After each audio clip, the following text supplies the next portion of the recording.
Number 10. The Wacky Wall Walker.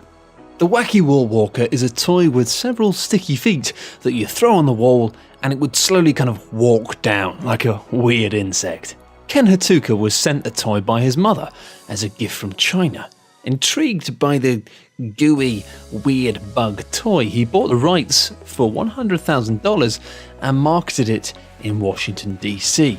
Sales were initially slow until a reporter for the Washington Post found the product and wrote about it. The buzz associated with that resulted in nearly 250 million units being sold within a few months. I'm pretty sure when I went to America as a kid, I bought one. And unsurprisingly, because of that, Ken made $80 million from all of them, not just the one I bought. I think it wasn't that expensive. Number 9. Yellow smiley faces. Harvey Ball was the first person to draw the famous smiley face, but never trademarked his image, making $45 for the design for his PR company's client. Brothers Bernard and Murray Spain saw the icon and wanted to start a novelty store after realising its potential. They bought the legal rights to the mark along with its tagline, "Have a nice day." We all hate it now, but hey, it was pretty popular, sweeping America by storm, peaking in 1971. Obviously, people lost interest after about a year, but during that time it made about $50 million in sales. A good ending? Well, actually, it gets better.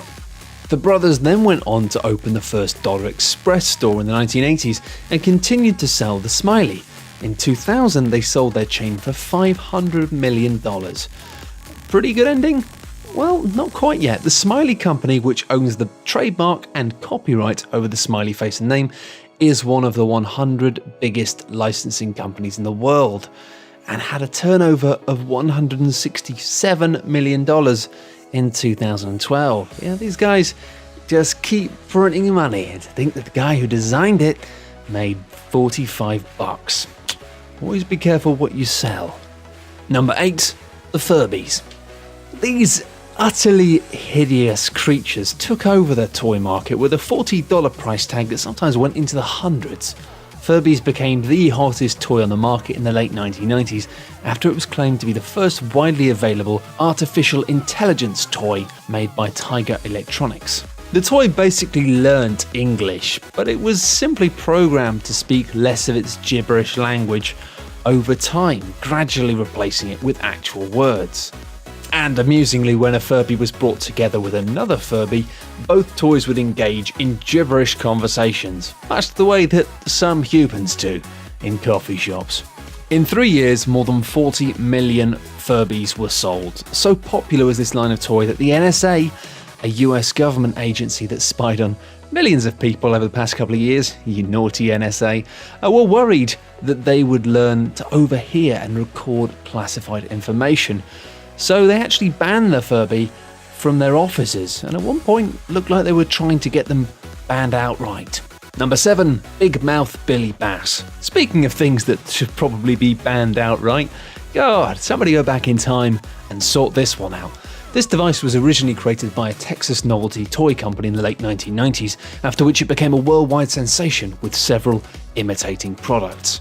Indeed, it was impossible to choose which stupid thing on a piece of wood you were going to go for. I mean, they were all so bloody annoying. Anyway, anyone who had the desire to irritate their family members, or perhaps just had questionable taste, the singing fish became a hugely popular gag gift, leading to millions in sales. Millions! It wasn't even a very good joke. Humanity, pull your socks up. Number 6. The Tamagotchi. If you like the idea of cleaning up virtual excrement for hours on end, then you would have loved the Tamagotchi. I did. It was brilliant. In fact, it wasn't just me though. This egg-shaped chirping keychain thing sold 70 million units. Bandai's virtual pet device saw users feeding it, playing games with it, putting it to bed, and cleaning up its waste.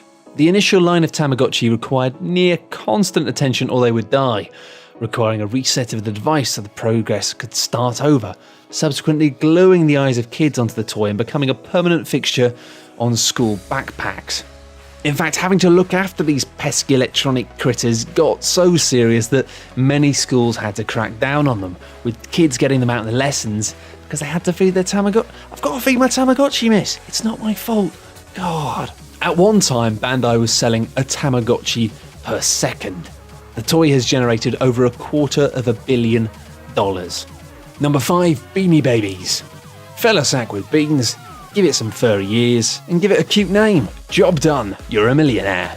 Unfortunately, actually you're not a millionaire, but these guys probably were.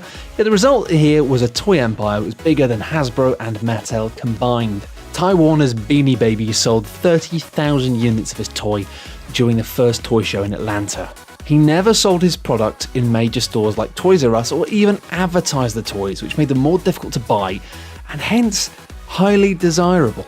He would also purposefully retire some models after the initial stock had run out, making a few that existed extremely valuable and super collectible. How valuable, you ask? Well, Warner made more than $4 billion. A stupid invention, but a very smart inventor. These days, I don't know how much they're worth. Probably not as much as they were. Number 4, Billy Bob Teeth. Prosthetic dentures that make you look like an inbred hillbilly came to fruition thanks to a partnership between a dental student and an ex-college football player, both in need of cash to pay off student debt at the time. It paved the way for a line of silly novelty products, including zombie feet sandals and a hats with hair, which, spearheaded by these fake choppers, made more than 40 million. Something to chew on. Number 3, Plastic Wishbone. Simply because he was upset that only 2 people could make a wish from a holiday turkey, an argument by Ken Aroni ultimately led to his company that creates fake wishbones. During 2012, 30,000 plastic bones a day were being made, with over 2.5 million in sales. I'm not being funny, but you guys are aware that when you break the turkey wishbone and make a wish, it's not real. Magic isn't real. You don't get wishes. It's just a bone from a dead animal that you just ate. Yeah? You can make your own sleeve blanket by wearing a bathrobe backwards, which amusingly sounds like something that Alan Partridge would write. But obviously, a lot of people feel that this maybe makes you look a bit stupid. But looking stupid is no problem at all as far as Scott Boylan is concerned, and he made $200 million from creating the Snuggie, fueled by funny commercials that made it a media sensation. Several leading US talk show hosts also cover the product, which is ridiculous. So ridiculous, in fact, it couldn't be patented, leading to 20 million units being sold in its first year of availability. Number 1, the Pet Rock. Advertising executive Gary Dahl decorated rocks with googly eyes and then sold them as pets. It's unbelievable, but this happened. Yeah, the product, if you can even call it that, became a sensation after its debut in 1975. During the first 6 months, 5 million pet rocks were sold at $3.95 a pop, giving Dahl around $3 in profit and an overall take of $50 million, which is $56 million in today's economy. He sold the rocks as hassle-free pets, complete with a pet training manual alongside a cardboard box inspired by a pet carrier. Hassle-free pets doesn't begin to cover something which is a rock. It is just a rock in a box. And funnily enough, lots of parents didn't realise, maybe, that they could have just got some googly eyes, found a rock that they really liked, maybe from their garden, and made themselves one for probably less than $1. Still, hindsight isn't much use when the world is terminally stupid. Thanks everyone for watching, hope you enjoyed the video. For more top 10 lists, be sure to subscribe by clicking on the button that you can see now.